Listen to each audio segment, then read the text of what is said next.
Altogether, the Platts have given us 3 decades of delightful dysfunction on Coronation Street. I'll put myself in an home, rather than stay here with all this. David! If your family's bad, their family's worse. And there's nothing we like better than other people's problems. And as we reminisce over the last 30-odd years, it's no surprise that there aren't that many happy snappies in the Platt family album. And the happy times always go wrong, sadly.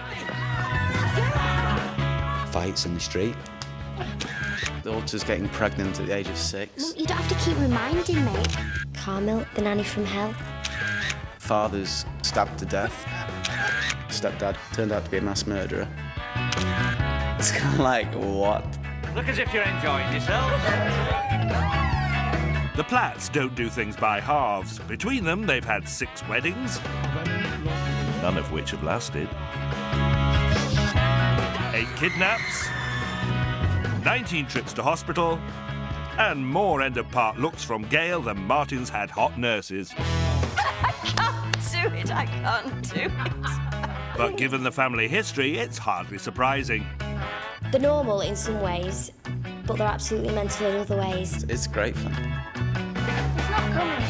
But the fun for Gail began long before Martin Platt arrived on the street. In fact, possibly before he was even born. Looking for me, were you? It's 30 years ago. It's a long time ago.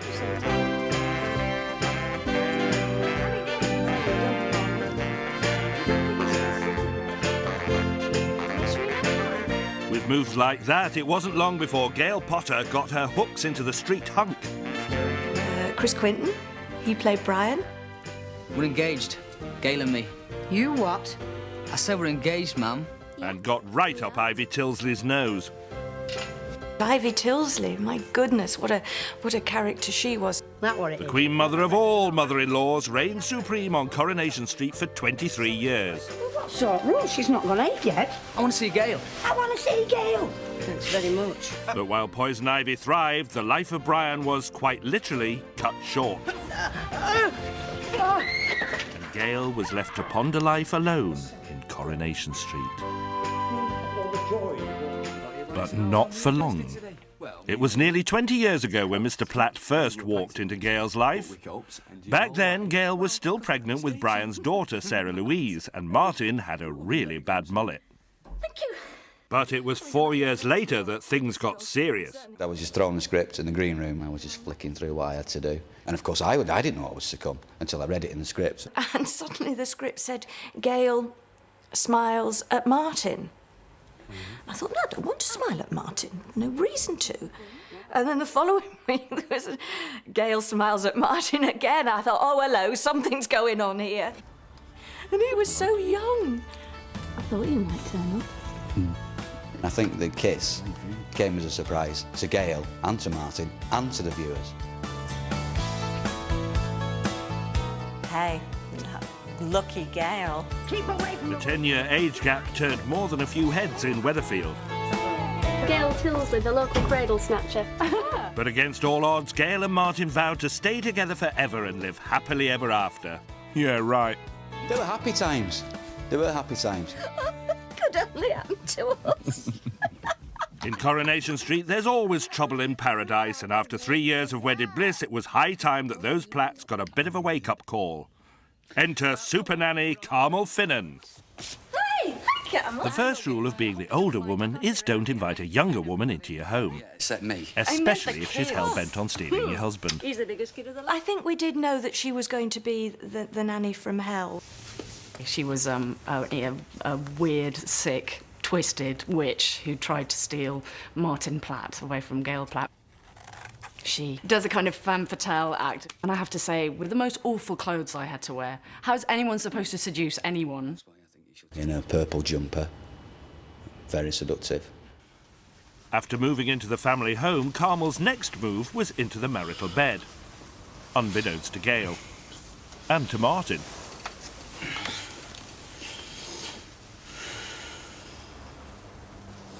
Shocking maybe, but not beyond the realms of reason. I was given this big article about erotomania. That was what her condition was. You're mad. Do you know that? No, I'm not mad. I'm just madly in love. The whole point is that you're convinced that the person is in love with you. It's meant to be. It's destiny, Martin. I know you feel guilty about Gail, but she's not for you. That was why it was scary, because she was so real. I mean, you believed her, didn't you? I believed her. Don't believe this. He's not for you, Gail. You're too old for him. You took advantage of him. Get out of my house. Yeah, I mean, I do always chuckle when there's another get out, get out. I mean, how many people has Gail thrown out of that door? I mean, how many ways can you throw someone out of a door? And I think that was the start of the bad times. The start of the bad times for the Platts. It worked on from there. Indeed it was. They may have foiled one fatal attraction, but pretty soon Martin developed a bit of an obsession of his own down at Weatherfield General. Fancy coming to the nurse's Christmas party? Gail's going to start to wonder where you've got to. Oh, you see, he's fickle. And they were all younger. It was bound to happen in the end.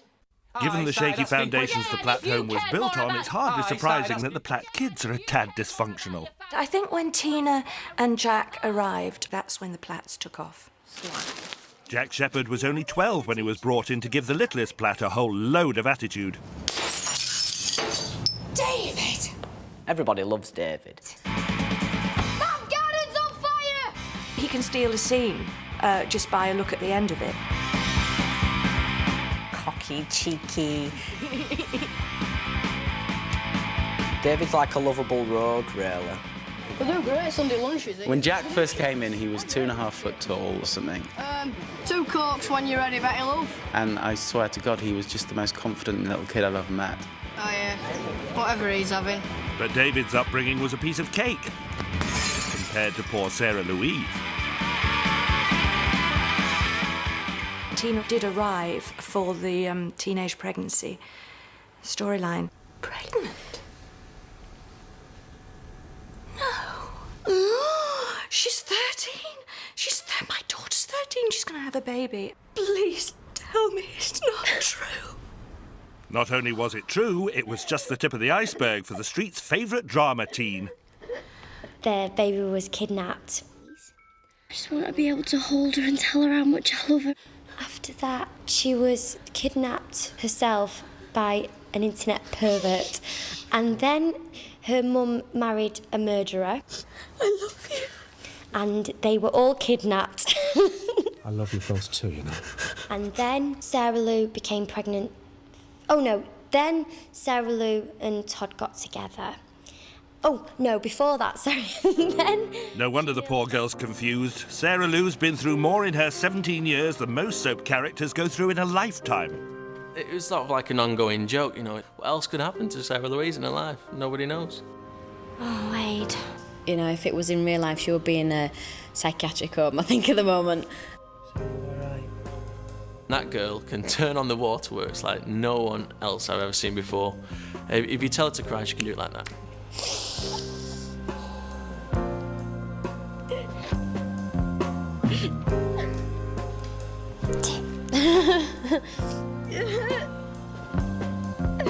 There was one scene, actually, it was at Billy's funeral. And they went cut, and she had just gone, and this poor girl was just, she just couldn't stop, and it took about 15 minutes.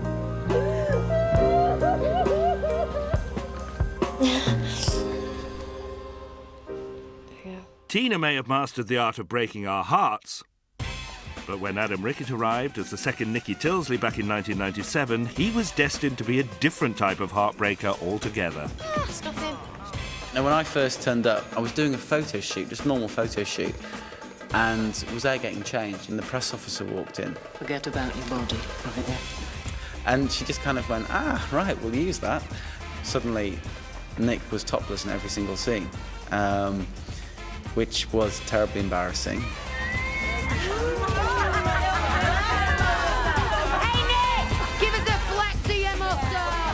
They think it's to titillate the young viewers, but I think you'll find it's the older ladies that possibly like it. It's the jealous wife. Jealous wives, though, weren't a problem for Nick. His problem was the jealous mother. I mean, Nick could have come home with, you know, the Virgin Mary, and Gail would have still said, you know, why is your hair that long? It's Leanne we're talking about. She's the only one I object to, and you know it. As Gail's golden boy got together with the street's good time girl, suddenly things started to feel strangely familiar. Gail, in the early days, Ivy'd always be on her back that she wasn't good enough for Brian. Now, look here, Ivy. I know you think he can't do any wrong, but I'm the one that's all for soldiering on, and he's the one. And when Leanne and Nick got together, Gail was saying that Leanne was no good for Nick. We're not doing anything wrong. Oh, not by your standards, and certainly not by hers. But I set mine a little bit higher. Oh, why don't you just tell her, Nick? Tell me what? I would say to her, oh my God, I used to do this with Ivy, only you've got my lines and I've got Ivy's lines. Because we're married. You what? I said we're engaged, Mum. Well, aren't you going to congratulate us? I think Gail's turned into Ivy Tilsley. It's just history repeating itself. Serial killers and teenage mums aren't the only things the Platts have introduced us to. Not a lot of people know this, but they were also the family that brought sex to the street. Well, that's a milestone. I'm pretty sure that was the first bed scene ever on Coronation Street. Indeed it was, but it certainly wasn't the last. Maybe just a quick one, eh? I've got another present for you. Upstairs. You'll do very well if you're up to the job. Oh, well, I'm more than capable, me. I think Gail's done very well since, actually. You better get down to it then, hadn't you? Sarah's had quite a few dodgy boyfriends. What is she, the town tart? I'm still waiting for my girlfriend to come along. Martin, he's had funny choices of women. What can we get up to in half an hour? Sally Webster. I wonder if Gail trained him to do that. Sally Webster's sister. Kathy Power. Oh, yeah. Rebecca Hopkins. There's been 2 nurses. Only to be sociable. You understand? Happy Christmas. Any more? Well, there was one more. In 2004, we saw the love life of Martin Platt come full circle, as Weatherfield's one-time toy boy became the Coronation Street cradle snatcher. Well, I sat down in the producer's office and he said, Martin's going to meet a 16-year-old girl and it's not going to be completely illegal, but only just. Are you happy you're staying? So I closed the door and I skipped all the way down the stairs. I'm starting to like it around here, actually. It was an absolute shock when I found out that we were going to start a relationship, Katie and Martin. Give us a list. There's only one thing on it, actually. You. I never told Sean, but the night before we had this big screen kiss, I did not sleep a wink. Can't sleep? Nope. I thought it was good that she was nervous. And I thought it was good that I was quite nervous too. I do feel awkward. But I'm in a situation here that I never expected to be in. I think it created the right reaction. In true Corrie style, Martin's midlife crisis wasn't with just anyone's daughter, it was his best mate. Tommy! Me and Katie love each other. We're going to carry on loving each other. And sooner or later, you're going to have to accept it! And Tommy wasn't the only one lining up to have a pop. The women that I met around the supermarkets and that were all, you know, get someone your own age. I constantly get old women coming up and slapping me on the arm or with a bag and just saying, you little bleep or what's it? Leave that Martin alone. Furtive fumblings with schoolgirl Katie may have raised a few eyebrows. But it was another controversial coupling that shocked the nation and hit the headlines in 2003. Of course, the street's never done a gay storyline. Originally, they wanted Nick to turn gay with Todd and those two to set up together. We just said, you know, it just wouldn't have worked. So instead, we turned it around to this thing where Todd turned gay and cracked onto Nick. I like this. What? Sitting here, talking to you. We did the scene where Todd kisses Nick as he's falling asleep. We did that first thing in the morning. I had smoked about 80 cigarettes by that point. You know when you asked if you're going to get to know the real me? And I'm not really into smoking, so that was pretty nasty. Never felt this close. What was that? After kissing him, I was kind of bit shocked, so I forgot to go in again and try and kiss him again. So that took another 4 takes for me to remember that. So it was kind of like, you know, I'm awake now. What the hell do you think you're doing? As usual, Sarah was the what? last to know that although Todd was the father of her unborn baby, she wasn't exactly his type. Your boyfriend's gay, Sarah. I mean, watching those two work there was just heartbreaking. I love you, Sarah. I don't believe you. I'll never stop loving you. And I'll never stop loving Beth. And I'll just never stop loving you. I don't believe you. You're too good a liar. But in Coronation Street, when there's tragedy, comedy's usually not far behind. Enter Gail Platt as we've never seen her before. Look, I'll put the kettle on, go home, put some clothes on and come back and we'll talk about it. We don't want to be fighting on the doorstep. We knew it was coming up and we were quite excited about it. It was your idea to have a baby! Yeah, she didn't take my persuading, did she? She never does! We got the scripts for that and Helen Worth and I were howling. You're gonna get the... So I said, I can't hit you. I have to blow on you and you'll fall over. Go home, Gail. Helen Worth really got into that.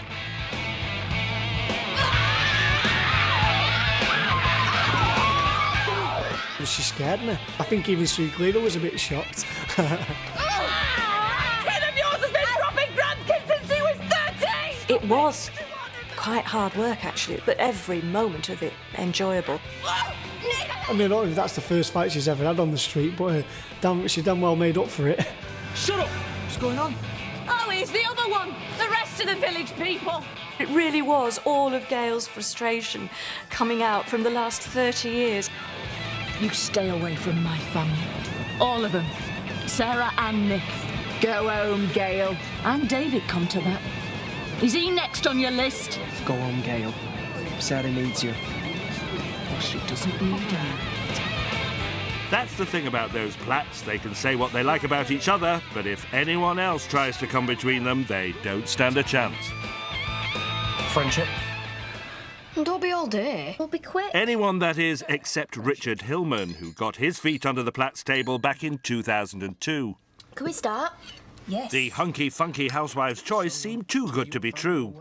And indeed he was. Killing the neighbours was bad enough, but his coup de grace was even closer to home. What he did was totally split up the family. You won't see what he's like, I see what you're like. You're mad. You're flaming crackers. Will you stop it, both of you? The worst thing he did was actually to be on her side, or pretend to be on her side. All any of us has done is tried to help her. It happens, girl. Believe me, in these kind of cases, it happens. It's a classic symptom of dementia. Don't mess it up too much. There wasn't a trick in the book our Dick didn't try to make it look like the mother-in-law had lost her marbles. Audrey, you switched the timer off by mistake. Is there something wrong with the oven? Oh, something wrong with me. And I think it grabbed people's attention. Was Audrey going mad? And was there anybody to tell her she's not? By the time the penny had dropped with Audrey, no one would take her seriously. I said, he's trying to kill me. He wants my money. And to me, that was the scariest bit, getting people to believe that he was an evil man. Not content with making her lose her mind, Tricky Dicky tried to take her life.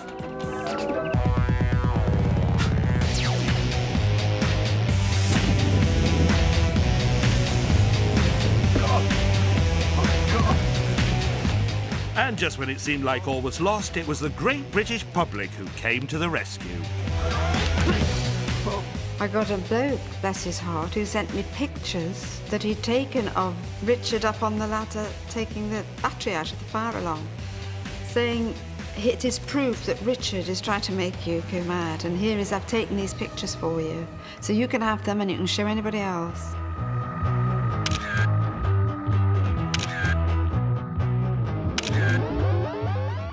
So I did. I showed the producer, and that's how we caught Richard Hillman.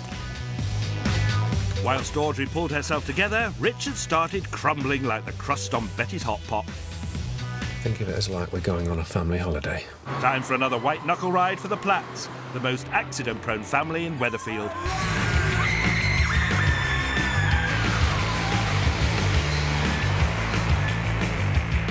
There's There's always trouble somewhere brewing for the Platts. Playing a Platt in Coronation Street is clearly not something to be taken lightly, as Tina O'Brien found out when she took a terror trip with bad boy Aid Critchley back in 2002. I'm sat there like this, you know.